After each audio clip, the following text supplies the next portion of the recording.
Olá, neste conjunto de vídeos vamos continuar a falar de CSS. Mais concretamente vamos ver como posicionar coisas usando CSS e vamos falar também um bocadinho mais sobre as unidades que podemos usar ao especificar vários tipos de valores em CSS. O posicionamento de coisas, de elementos na nossa página tem muitas variantes, tem muitas nuances. Vamos começar por ver neste vídeo a propriedade de posição, position no original. Apesar de ser só uma propriedade, tem vários valores que alteram completamente o posicionamento dos elementos na página. E por isso não é algo fácil de entender, fácil de dominar. É preciso experimentar, é preciso treinar para se perceber exatamente o funcionamento desta propriedade position. Para além disso, os termos usados como valores desta propriedade não são propriamente intuitivos. Os nomes não são propriamente nomes fáceis de descodificar sem ter uma referência. Isso também complica um bocadinho o trabalho, este esforço inicial de perceber o funcionamento. Mas vamos ver então cada um destes valores em sequência. Vamos ver alguns exemplos. A primeira forma de posicionar elementos usando esta propriedade position é na verdade aquela que já conhecemos, que é não fazer nada, não modificar o valor desta propriedade, e se não modificarmos, o valor default é este que aqui está, é o static, é o chamado static. A static é logo um termo que pode ser pouco descritivo. Static não indica muito, ou pode até remeter para algo que está estático na página, mas na verdade nós sabemos que não está completamente estático, porque as páginas podem fazer scroll e portanto todos os elementos se movem ou se podem mover. Mas no fundo o static é o default e significa que um elemento está posicionado de acordo com o fluxo normal no documento. Isto não quer dizer que ele esteja totalmente estático, totalmente parado, porque vai acompanhar o scroll. Portanto, no fundo está posicionado de forma na sequência normal do fluxo de elementos de um documento, não é? Texto, imagens, etc. Portanto, é posicionado de cima para baixo, de esquerda para a direita. Portanto, é o valor default. No entanto, é necessário conhecer este termo, porque às vezes nós temos que o usar explicitamente. Outra coisa importante de conhecer é quando em CSS se diz que um elemento não está posicionado, isso significa que o valor da propriedade position é este, é static.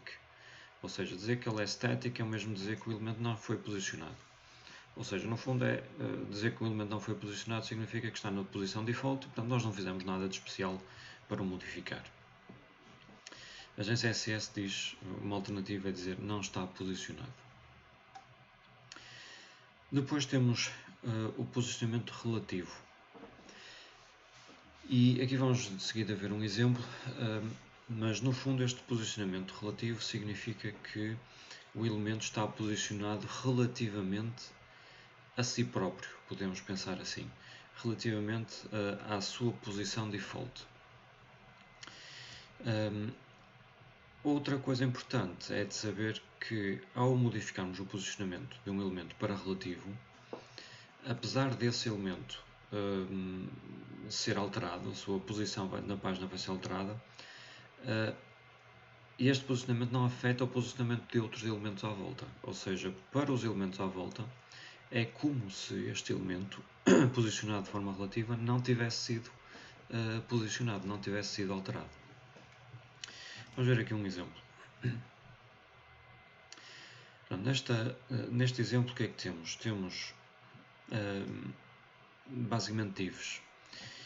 E temos uma div contentor, eu usei aqui a classe container, simplesmente para indicar que aquilo é uma div, vai conter outras coisas. Então é uma classe genérica. E depois 4 divs cá dentro, com texto numeradas. O texto, o próprio texto tem os valores 1, 2, 3, 4, só para ser fácil de identificar qual é qual. E depois todas elas têm a classe inside. Se nós não fizéssemos nada, vamos ver aqui um diagrama. Se nós não aplicássemos CSS nenhum, nós teríamos, que diagrama é que teríamos? Como é que podemos representar a nossa página? Teríamos algo assim para representar o limite da nossa página. Depois teríamos aqui uma div container. Eu vou desenhá-la assim aqui de um lado ao outro. Este seria o container. E depois teríamos 4 divs cá dentro. Portanto, teríamos 1, 2, 3 e 4. Portanto, teríamos aqui, usando só o início do texto de cada uma, teríamos a div que tem o texto 1 ponto qualquer coisa, 2 ponto qualquer coisa, 3 ponto qualquer coisa e 4 ponto qualquer coisa. Portanto, elas ficariam, aqui o tracinho não está certinho lá em cima, mas elas ficariam dentro da div container e sequencialmente de cima para baixo ocupariam toda a largura. Mas vamos supor que nós queremos alterar aqui qualquer coisa. Não queremos, queremos por exemplo alterar a posição desta div do topo de maneira a que ela fique, vamos supor por ridículo que possa parecer, queremos que ela passe aqui para baixo.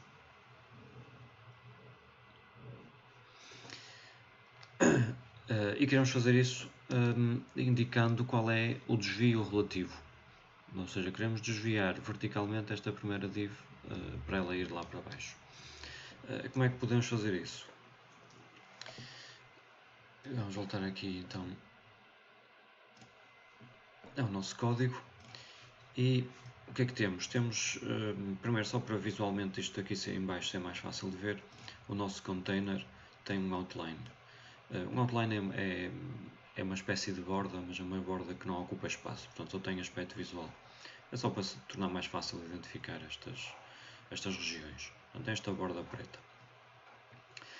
Depois, todas as div, todos os elementos, na verdade, que têm a classe inside definida, têm uma largura de 400 pixels e também têm um outline, mas um outline vermelho. Portanto, para se distinguirem dos restantes. Portanto, aqui pusemos a largura a 400, simplesmente para ser mais fácil, para não termos estas divs ocuparem toda a largura e para, do ponto de vista deste exemplo, ser mais fácil de as ver no ecrã. E depois podemos então posicionar cada uma das nossas div, cada uma daquelas div interiores. Para posicionar a primeira, podemos usar esta fórmula, não é? Este seletor. Vamos selecionar o elemento que tem a classe container e depois queremos selecionar descendentes desse elemento e aqui vamos selecionar os descendentes que são primeiros filhos. Portanto, vamos selecionar, na verdade, esta primeira div. E vamos definir que o posicionamento é relativo. Portanto, aqui é que estamos a alterar o posicionamento. O que é necessário fazer para além de definir esta propriedade como relativa? O que é necessário fazer mais? É dizer qual é o desvio que queremos aplicar ao posicionamento default. E o desvio é indicado através de 4 propriedades. Normalmente só usamos 2 dessas propriedades. Aqui estamos a aplicar um desvio ao topo da nossa div. O que é que isto significa? Significa que nesta nossa div que tem o texto 1, nós vamos desviar o topo da div. Portanto, aquela propriedade top é isso que significa. Vamos desviar o topo e vamos dizer em quanto é que vamos desviar. No caso, no exemplo que está ali, temos um top de 100 pixels. Portanto, significa que vamos desviar o topo em 100 pixels e o sentido positivo é para baixo. Portanto, vamos desviar 100 pixels para baixo. E isso vai fazer com que a div 1 venha aqui para baixo, como estão a ver. Portanto, ela deixa de estar no seu posicionamento normal e passa cá para baixo. Eu vou comentar aqui só este restante de código.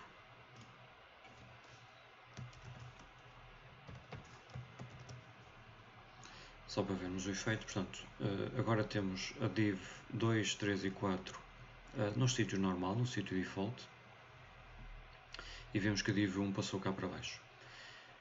Portanto, ao posicionar de forma relativa esta primeira div interior e dizendo top 100 pixels, desviamos o topo em 100 pixels, portanto para baixo, mas não afetamos o posicionamento das restantes. Reparem que as restantes, a div 2, não passou para cima. Do ponto de vista da div 2, é como se a div 1 continuasse ali. Portanto, isso é um aspecto extremamente importante. Os outros desvios nós podemos aplicar, para além do top, aplicar um desvio do topo, podemos aplicar um desvio ao lado esquerdo, 50 pixels, por exemplo. E reparem que agora o lado esquerdo desta div desviou 50 pixels para a direita. Em alternativa, podemos usar, em vez de desviar o topo e o lado esquerdo, podemos desviar a parte de baixo ou a parte direita. Reparem que aqui, ao desviar a parte de baixo, um desvio do bottom positivo significa que o elemento vai para cima e, portanto, ele aqui desapareceu do ecrã. Mas podemos desviar também o lado direito, por exemplo, aplicando 50 pixels. Aqui, ao aplicar ao lado direito, o sentido positivo é para a esquerda. Portanto, nós vamos desviar o lado direito desta div de 50 pixels para a esquerda relativamente ao seu posicionamento normal. Portanto, temos este desvio aqui. Portanto, tipicamente usamos uma ou duas destas 4 propriedades: top, bottom, left, right. Portanto, aqui vamos voltar a pôr como estava, 100 pixels para baixo. Portanto, mudamos o topo, desviamos o topo. Também podemos, reparem, aplicar um desvio ao bottom, mas ser um desvio negativo, e é semelhante, neste caso é idêntico a aplicar um desvio ao topo, um desvio positivo ao topo. Okay? Portanto, são simplesmente formas diferentes de fazer a mesma coisa.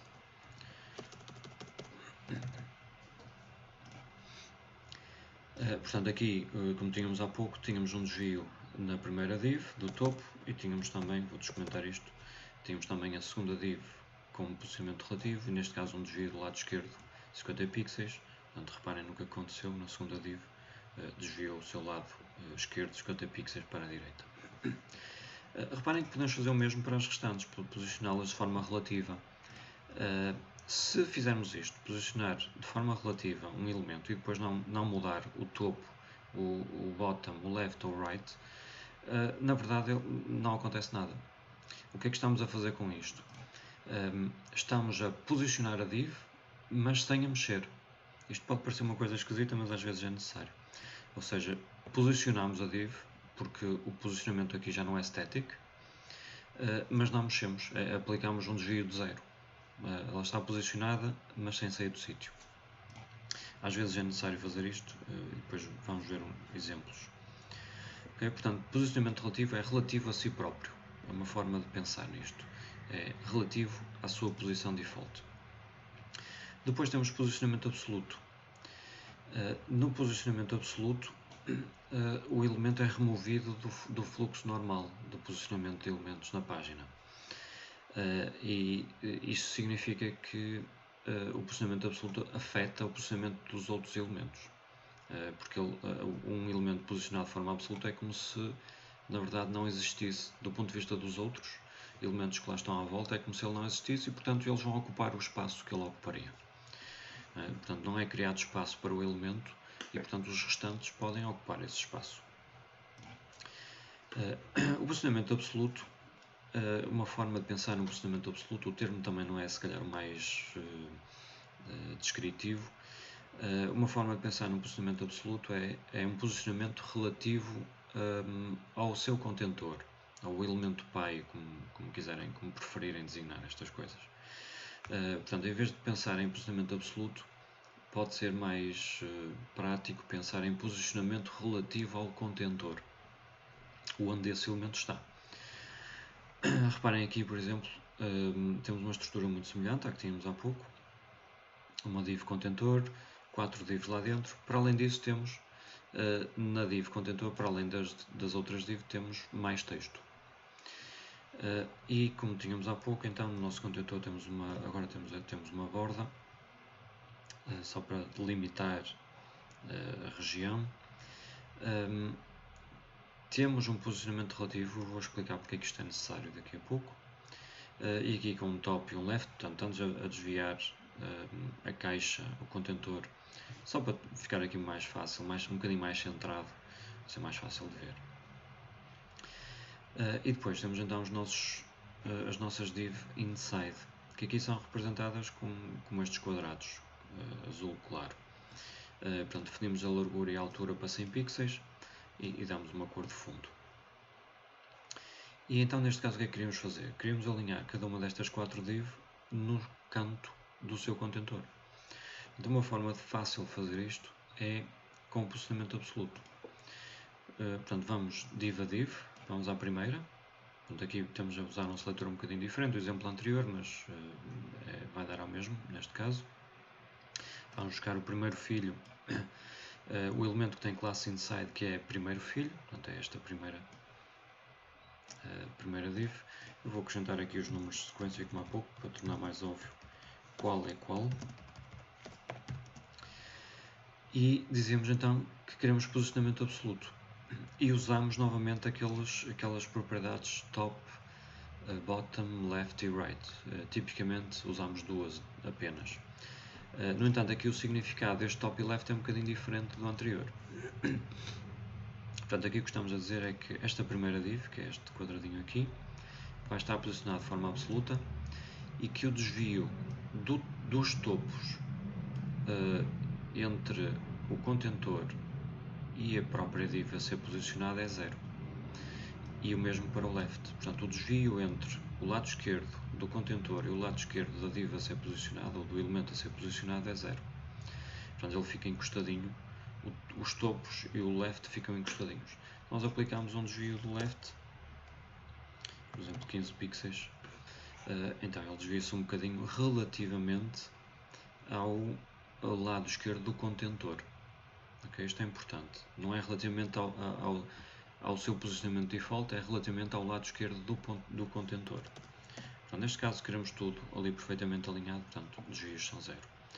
No segundo, que é este, a segunda div interior, é esta aqui do canto superior direito, o que é que fazemos? Posicionamento absoluto, mas agora em vez de usar o top e o left, vamos usar o right e o bottom, e o top. Vamos dizer que o desvio entre os dois lados direito do contentor e da div 2 é 0. Okay? Se fosse 10, por exemplo, ela ficaria um bocadinho desviada. Portanto, lembra-se que na propriedade right os desvios positivos andam para a esquerda. Portanto, isto torna fácil alinhar elementos pelo lado direito, não é? Porque sabemos que se quisermos que eles fiquem certinhos, é um desvio de 0. E o mesmo no topo. Portanto, o desvio dos dois topos deve ser 0. Fazemos algo parecido para a div 3, que é esta aqui agora. Portanto, na div 3 vamos alinhar o lado esquerdo e o bottom. Na verdade, aqui está apenas o bottom para demonstrar que o default é 0, nestes casos. Portanto, se nós não dissermos nada, o left já vai ter um 0 pixels de desvio. Portanto, não seria necessário, embora seja boa prática escrever explicitamente para ser mais fácil de ler e de perceber o que é que está a acontecer. E finalmente na div 4 vamos aplicar desvios ao bottom e ao right. Novamente aqui também podemos aplicar desvios negativos. Vamos fazer aqui, por exemplo, um bottom de menos 10. Portanto, um bottom de menos 10 significa que em vez de subirmos vamos descer. E portanto o bottom do elemento a ser posicionado vai andar para baixo, relativamente ao bottom do contentor. Ok? Portanto, posicionamento absoluto relativo ao seu contentor. Na verdade, qual é aqui o pequeno senão?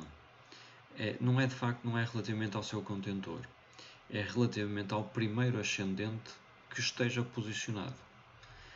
Na maioria dos casos, nós queremos que o primeiro ascendente posicionado seja o contentor direto, seja o pai do elemento a ser posicionado. Portanto, isto é importante. O contentor tem que estar posicionado. Por isso é que é necessário aqui no nosso container nós temos esta propriedade position relative. Porque se não tivermos, vamos supor que não tínhamos isto, se o contentor não estiver posicionado, o posicionamento absoluto vai ser relativamente ao primeiro contentor posicionado. Se não houver nenhum, será o body. Portanto, neste caso, reparem que aquelas div interiores deixaram de estar alinhadas com a caixinha, com a div container, passaram a estar alinhadas ao body, à página toda.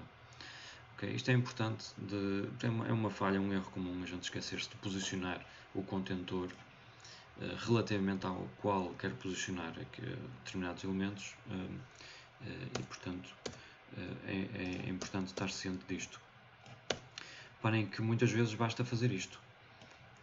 Position relative. Portanto, novamente, estamos a posicionar o elemento sem mexer. Portanto, eu retiro daqui o top e o left. Sem o mexer. É só para ele estar posicionado. Basta estar posicionado e o posicionamento absoluto dos descendentes vai ser relativamente a ele. Okay? Portanto, aqui já temos novamente as caixinhas interiores alinhadinhas certinhas. A div container foi de estar desviada como estava há pouco, mas se for essa a intenção, podemos, claro, voltar a pôr ali o top e o left com os valores que entendermos. Portanto, absoluto relativamente ao contentor. Depois, posicionamento fixo. Posicionamento fixo é semelhante ao absoluto, mas é relativamente à janela do browser e não a um contentor, e não a um pi, a um elemento pi, um elemento ascendente. Portanto, é muito semelhante ao absoluto. Normalmente o termo também não é o melhor, não é fácil de decorar estes termos. Portanto, fixo é parecido com o absoluto, o elemento é removido do fluxo normal, portanto é como se não existisse para efeitos dos outros elementos, mas é posicionado relativamente ao viewport. Podemos pensar nisto como uma janela, é a forma mais fácil de pensar. Aqui no fixo, então, o que é que nós conseguimos fazer? Neste exemplo temos exatamente o mesmo conteúdo que tínhamos há pouco, no exemplo anterior, mas adicionamos a par daquela div container, adicionamos uma div e demos-lhe um ID floater. Aqui só para ser mais prático no CSS. Portanto, um ID floater com um texto e uma outra div dentro desta div floater, só com uma palavrinha. Qual é a intenção? É fazer com que esta div esteja sempre alinhada com o canto inferior direito da janela do browser. De maneira que temos portanto, é esta div que tem aqui este pontilhado. Se nós diminuirmos a janela, ela está sempre no canto inferior direito da janela. Não está alinhada a nenhum elemento na página, está alinhada à janela. Portanto, para fazermos isso, na nossa div floater, portanto, há aqui o seletor de ID, só para ser mais direto, definimos um posicionamento fixo. E depois aquelas propriedades top, left, bottom, right, têm o mesmo significado que tem no absoluto, só que agora vão alinhar relativamente à janela. Portanto, aqui estamos a aplicar um desvio entre a parte de baixo da nossa div floater e a parte de baixo da janela de 10 pixels. E um desvio dos lados direitos de 10 pixels. Portanto, a nossa caixinha vai andar 10 pixels para cima e 10 pixels para a esquerda, relativamente ao cantinho inferior direito da janela. Reparem que nós podemos combinar posicionamentos e, por exemplo, ter um posicionamento absoluto dentro de uma div que tem um posicionamento fixo, como é este o caso. Portanto, aquela div que tem a palavra oi, que está dentro do floater, nós estamos aqui a dizer que ela tem um posicionamento absoluto e um left e bottom 0. Portanto, vai ficar alinhada no canto inferior esquerdo. Reparem aqui esta palavrinha oi, está aqui alinhadinha aqui abaixo, pelo fundo e pelo lado esquerdo. Portanto, podemos combinar as coisas, contentores, elementos diferentes podem estar alinhados de maneiras diferentes. Dentro de um contentor, podemos, aqui dentro desta div, por exemplo, podemos ter algo alinhado de forma absoluta, algo alinhado de forma relativa e até algo alinhado de forma fixa, se quiséssemos. portanto, podemos misturar estes diversos tipos de alinhamento. Finalmente, temos aqui, este eu vou só demonstrar, não vamos perder muito tempo a falar disto, porque é uma situação muito específica. É um procedimento relativamente recente, chamado sticky. E tem um caso de uso muito comum, que é este, que eu vou demonstrar aqui, que é uma situação em que temos um header, é aplicado essencialmente a cabeçalhos, de página ou cabeçalhos de alguma secção do nosso site, e queremos ter aquele tipo de cabeçalhos em que a gente faz scroll, mas o cabeçalho fica sempre permanentemente visível no topo da janela. Portanto, fica sticky ao topo da janela, não é? Fica colado ao topo da janela. Isso é feito com esse posicionamento sticky. Portanto, neste caso, temos uma estrutura típica de página com um header só com H1, temos um main só com texto, depois temos um footer com texto, e queremos este comportamento de, ao fazer scroll, o nosso header fica sempre visível e depois eventualmente o texto passa por baixo desse cabeçalho. Portanto, como é que fazemos isto? Aqui no nosso body não temos nada, isto na verdade não era necessário. Temos o nosso header com posicionamento sticky, e depois aqui é necessário dizer qual é o valor a partir do qual o elemento fica sticky. Portanto, neste caso é quando ele chegar ao topo 0, vai parar. Portanto, quando o header relativamente neste caso ao seu contentor, embora aqui existam algumas nuances, quando o desvio do header for 0, ele vai parar. Portanto, ao fazer scroll, ele fica ali colado. Podemos ter aqui um valor superior, portanto, não tem que ser 0, pode ser um outro valor, e aqui neste caso fica ali aquele pequeno desvio sempre. Portanto, quando o topo do nosso header estiver a 10 pixels do seu limite, fica parado. E os restantes elementos passam por baixo. Aqui nós estamos a ver o texto por baixo, simplesmente porque no header eu coloquei um background com transparência. Se não tivesse transparência, deixávamos de ver. Aqui seria portanto, o texto lá por trás deixaria de estar visível. Por exemplo, assim. Portanto, o texto está visível aqui. Quando fazemos scroll, passa por trás do header e deixa de estar visível. Portanto, é um tipo de posicionamento muito específico, com um caso de uso muito concreto, que é este tipo de interação que acabaram de ver. E tem algumas mais nuances, mais algumas condições de aplicação, mas que eu vou deixar para vocês depois consultarem na documentação, se estiverem interessados em fazer este tipo de interação, este tipo de posicionamento.